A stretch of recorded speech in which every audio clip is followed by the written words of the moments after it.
संघर्षाचा शेतमाल हमी भाव कायदा, शेतमाल हमी भाव कायदा. पंजाबच्या खनोरी बॉर्डरवरती गेल्या 11 महिन्यापासून आंदोलन चालू आहे आणि डल्लेवालजींच्या आमरण उपोषणाला आज 51 दिवस पूर्ण झालेले आहेत. सरकारला एकच मागणी आहे की MSP करा, MSPचा कायदा करा. मिनिमम सपोर्ट प्राइस मागितली आम्ही, मॅक्झिमम पण नाही.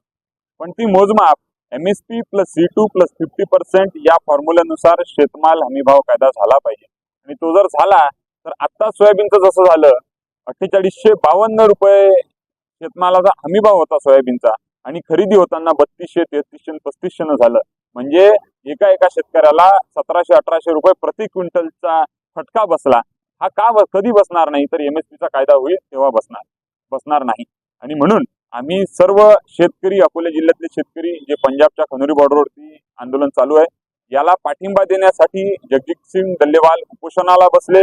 त्यांच्या अन्नत्याग उपोषणाला 1 दिवसीय अन्नत्याग म्हणून अकोल्यातून आम्ही पाठिंबा देण्यासाठी या आंदोलनामध्ये आम्ही हे आंदोलन उभं केलेलं आहे.